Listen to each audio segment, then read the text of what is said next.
Seringnya kita itu menakar kebahagiaan kita tuh dari takaran kita sendiri gitu. Kalau aku punya rumah, aku bahagia. Kalau aku punya kendaraan mewah, aku bakalan bahagia.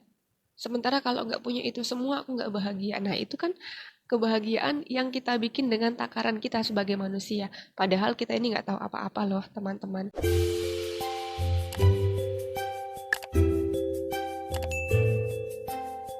Hai, Assalamualaikum warahmatullahi wabarakatuh. Ketemu lagi di Anissa Aryani YouTube channel. Teman-teman, selamat menjalani hari ini dengan bahagia. Semoga kita semakin hari semakin bertumbuh, semakin hari semakin bahagia dan semakin bagus pola pikirnya, semakin sehat badannya, semakin lancar rezekinya, semakin serba mudah kehidupannya. Amin ya. Oke teman-teman, hari ini aku mau bahas tentang hidup kita ini sebenarnya mudah, tapi kebiasaan-kebiasaan kita lah yang bikin semuanya jadi sulit. Nah, kebiasaan apa aja itu nanti kita bahas ya. Karena aku yakin pasti di sini tuh semua orang pingin hidup mudah. Gak ada satu orang pun di dunia ini tuh yang pingin hidupnya susah, sulit, rumit gitu, gak ada ya. Tapi kenyataannya justru kebalik. Hal-hal yang sebenarnya mudah itu seringnya kita bikin jadi sulit, jadi rumit. Hanya karena kita nggak paham ilmunya. Sampai aku tuh pernah lihat stiker di WhatsApp yang bunyinya, hidup ini rumit, jangan dibikin sederhana. Itu menurut aku lucu sih. Ironi banget ya stiker itu gitu. Jadi di masyarakat kita itu hidup yang sederhana dan dibikin rumit itu udah jadi mendarah daging gitu. Nah pertanyaannya, kok bisa sih sesuatu yang ya nggak bagus gitu itu jadi kebiasaan dan kemudian mendarah daging dan menjadi pikiran alam bawah sadar kita? Karena kalau pikiran bawah sadar kita nggak lurus, kalau alam bawah sadar kita ini belok-belok, maka kehidupan kita pun nggak akan baik-baik aja. Karena hidup kita ini dipengaruhi oleh 80% alam bawah sadar. Yang 20%-nya itu alam sadar kita yang ada di sini. Nah, makanya kita mau bahas hari ini kebiasaan-kebiasaan apa aja yang udah mengendap lama dalam diri kita yang itu bisa bikin hari-hari kita yang sebenarnya mudah dan sederhana itu jadi sulit. Teman-teman boleh disimak video ini sampai selesai, kemudian dicek nih sambil ngaca, sambil ngedengerin, sambil ngaca apakah kebiasaan ini ada di kehidupan kita sehari-hari. Kalau ada, buruan dihapus, buruan uninstall kebiasaan itu, dan langsung install kebiasaan-kebiasaan baru yang jauh lebih bagus. Karena apa? Karena kebiasaan atau habit kita itu mempengaruhi kualitas hidup kita. Ya, yang pertama adalah kebiasaan tidak mindfulness. Teman-teman sudah pernah dengar mindfulness? Mindfulness ini adalah hidup di detik sekarang, hidup di masa sekarang. Jadi kita benar-benar menikmati sepenuh hati hidup kita sekarang ini, saat ini, nafas kita, makan kita, kemudian apa yang ada di hadapan mata kita saat ini, benar-benar kita nikmati sekarang ini. Kita syukuri banget-banget karena kita masih hidup, masih bernafas, masih bisa melakukan aktivitas, anggota tubuh kita masih lengkap dan lain sebagainya. Bahkan kalau teman-teman bisa nonton video ini berarti teman-teman masih punya kuota, masih punya handphone, ya kan? Nah, ini kebiasaan tidak mindfulness ini artinya itu hidup di masa lalu atau hidup di masa depan. Padahal hidup kita ini adanya sekarang, bukan di masa lalu, bukan juga di masa yang akan datang. Masa lalu itu udah lewat, kita nggak bisa rubah, sedangkan masa yang akan datang itu belum datang. Dan belum tentu kita sampai ke sana, karena umur nggak ada yang tahu, ya kan? Nah, jadi mindfulness ini penting banget untuk kita pakai di kehidupan kita. Syukuri aja apa yang ada di depan mata. Nggak perlu kita sesali yang ada di masa lalu. Misal di masa lalu kita pernah salah. Di masa lalu kita pernah menjadi orang yang durhaka mungkin sama orang tua atau bahkan durhaka sama Tuhan. Ya udah, tobat, kemudian syukuri hidup yang sekarang. Kita masih dikasih nafas, berarti kita masih dikasih kesempatan untuk merubah semua yang salah kemarin menjadi jauh lebih betul dan jauh lebih baik. Nah, ini orang-orang yang belum bisa meninggalkan masa lalu, itu biasanya kita sebut nggak bisa move on. Itu juga salah satu yang belum bisa mindfulness. Yang udah lewat ya udah, nggak usah dipikir, karena memang mereka nggak akan bisa kembali lagi. Nah, sekarang kita fokus dengan apa yang kita punya sekarang, saat ini. Kita syukuri, kita bahagia, karena kita sekarang masih hidup. Nah, terus selain hidup di masa lalu juga adalah hidup di masa depan. Kita belum punya teman-teman. Waktu masa depan itu belum ada di tangan kita. Belum sampai. Dan kita nggak tahu apakah kita akan sampai atau enggak. Jadi, ini kebiasaan hidup di masa depan ini sering bikin overthinking. Atau kita mengkhawatirkan hal-hal yang sebenarnya kita nggak tahu kita tuh akan sampai ke sana apa enggak. Aduh, ntar gimana ya kalau anakku udah sekolah, biaya sekolahnya gimana? Aduh, gimana ya ntar kalau aku belum punya rumah? Aduh, gimana ya ntar. Kita berpikir jauh ke depan itu bagus, boleh. Kita menyusun langkah-langkah untuk hidup ke depan itu harus, tapi tidak overthinking, nggak mencemaskan. Karena ya sejatinya kita hidup itu sekarang, saat ini. Kayak kita bernafas. Kita bernafas tuh, ya udah kita cuma bisa bernafas saat itu. Nafas yang udah lewat nggak bisa kita tarik lagi. Nafas yang belum datang belum bisa kita paksakan untuk datang. Adanya sekarang ya kita syukuri sekarang. Maka kita harus mindfulness.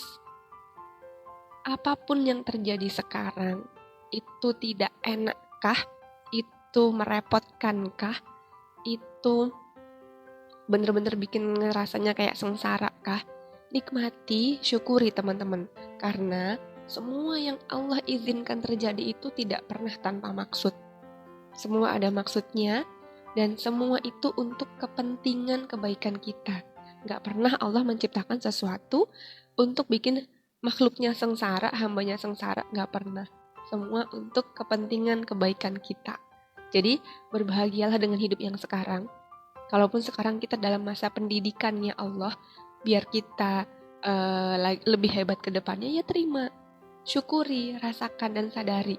Kita ini sekarang lagi dididik. Kita ini sekarang sedang dalam masa penguatan. Agar nanti ke depan, pribadi kita jauh lebih kokoh, jauh lebih hebat, jauh lebih kuat, dan kita jauh lebih bisa berkontribusi buat semesta. Gitu. Itu untuk kebiasaan yang pertama, yaitu kebiasaan tidak mindfulness. Kemudian yang kedua itu ada kebiasaan baper atau bawa perasaan.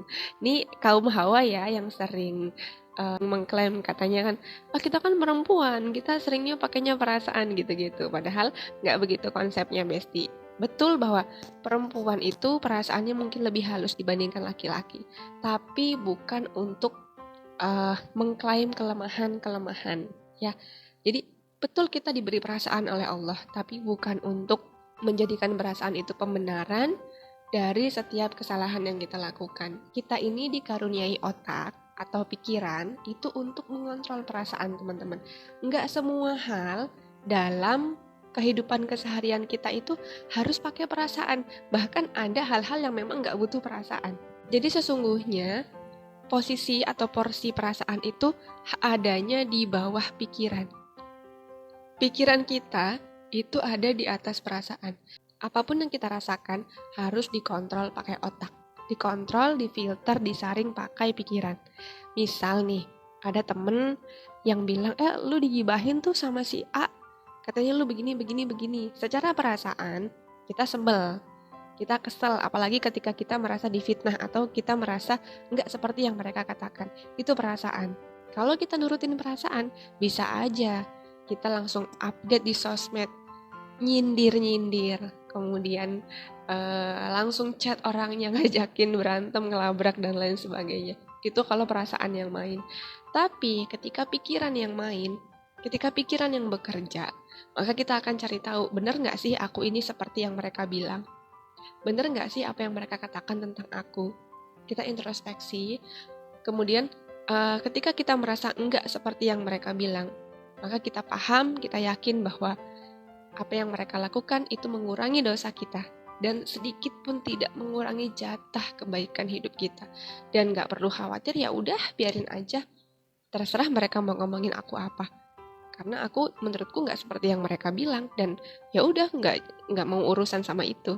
Akhirnya masalah sesuatu yang tadinya bisa jadi sumber masalah berhasil kita lewati tanpa baper, tanpa kebawa perasaan. Begitupun dengan hal-hal kehidupan sehari-hari yang lainnya. Jadi lebih utamakan otak atau pikiran kita, teman-teman, untuk mengontrol perasaan. Dan juga jangan tanpa perasaan. Nanti kalau kita nggak melibatkan perasaan, nanti jadi orang kejam, gitu ya. Semuanya butuh saling berkolaborasi antara pikiran dan perasaan. Dua-duanya butuh untuk kita kolaborasikan secara seimbang. Jangan berat salah satu. Semuanya harus saling mengontrol. Gitu. Itu kebiasaan yang kedua tentang seringnya baper. Dan kebiasaan yang ketiga adalah, nah ini yang paling sering bikin hidup kita rumit. Kebiasaan ketiga ini paling sering bikin hidup kita rumit. Apa? Yaitu kebiasaan tidak ridho sama takdir Allah. Seringnya kita itu menakar kebahagiaan kita tuh dari takaran kita sendiri. Gitu. Kalau aku punya rumah, aku bahagia. Kalau aku punya kendaraan mewah, aku bakalan bahagia. Sementara kalau nggak punya itu semua, aku nggak bahagia. Nah itu kan kebahagiaan yang kita bikin dengan takaran kita sebagai manusia.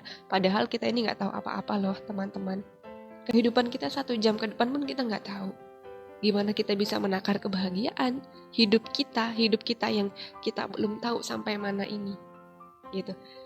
Jadi ketika Allah menentukan sebuah ketetapan, ngasih kita sebuah ketetapan yang kebetulan gak sama dengan yang kita mau, kita langsung merasa sedih, merasa was-was, merasa capek, merasa Allah gak sayang, uring-uringan, marah-marah, mengeluh.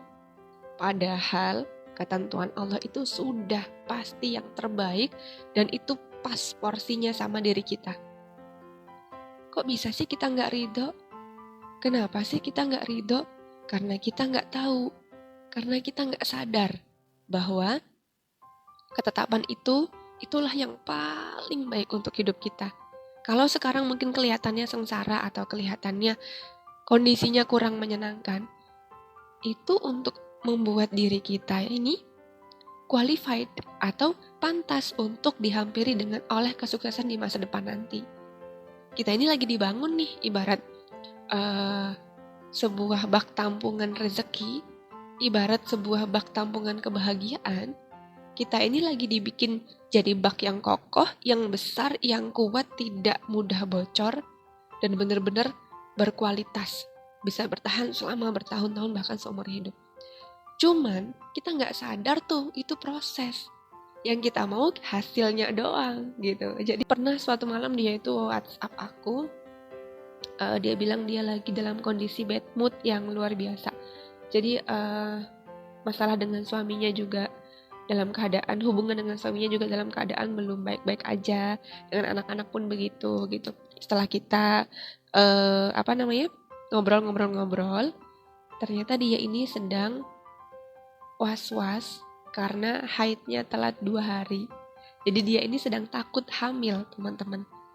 Dia ini sedang takut kalau dia dikasih anak lagi, sementara anak yang kemarin masih balita. Dan kakak-kakaknya juga belum besar gitu. Alhamdulillah dia ini termasuk tipe yang dikaruniai rahim yang subur oleh Allah gitu.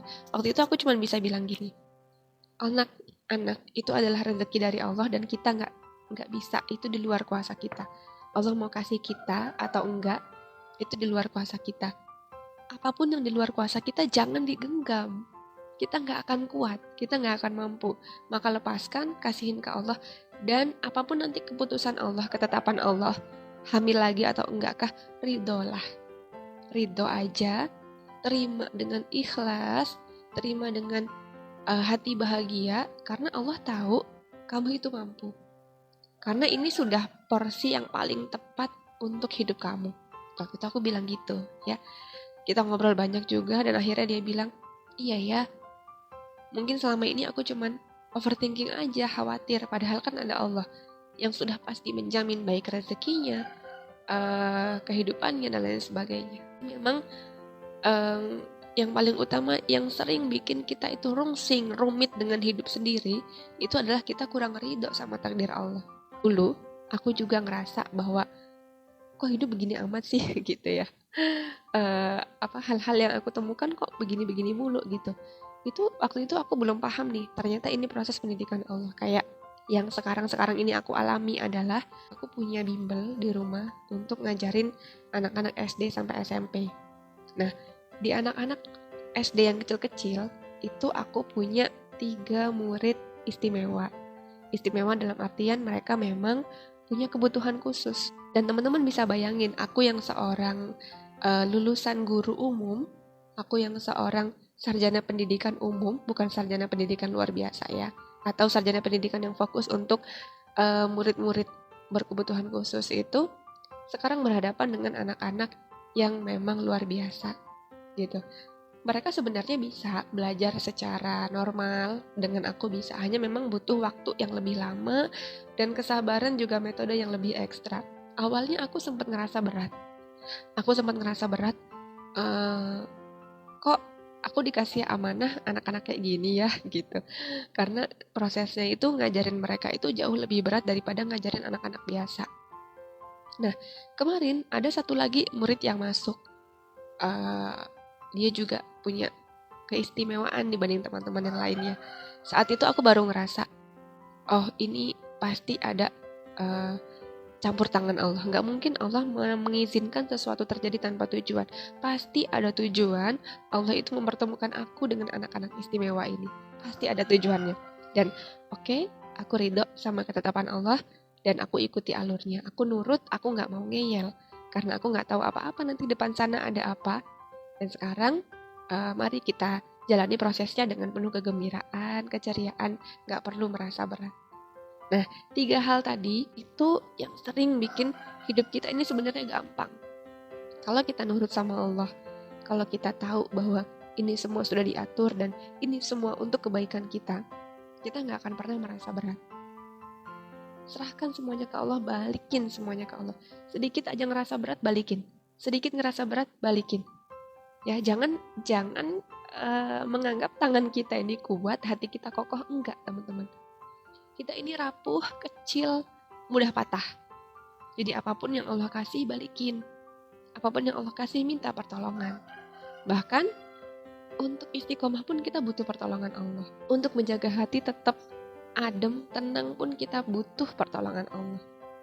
Nah, jadi apapun yang Allah kasih untuk hidup kita, coba kita ridhoi dulu, coba kita resapi, kita pikir pakai pikiran, gak perlu semua pakai perasaan. Yakini bahwa ini tuh sudah pasti yang terbaik yang Allah kasih. Dan jangan lupa untuk mindfulness, hidup di masa saat ini. Nikmati dengan bahagia apa yang ada di hadapan kita saat ini. Karena kita gak tahu di depan sana ada apa. Dan kalau kita ridho dengan ketentuan Allah saat ini, yang terjadi hari ini dan di masa lalu, insya Allah kita akan dapat poin bahagia yang Allah sediakan di masa depan. Gak perlu ngeyel, gak perlu protes. Oke, itu dulu yang aku bahas hari ini teman-teman ya. Semoga ada manfaat yang bisa diambil karena sungguh aku yang paling utama adalah pingin kita bertumbuh sama-sama, berkembang sama-sama. Oke, selamat bertumbuh, salam bahagia, Anissa Aryani.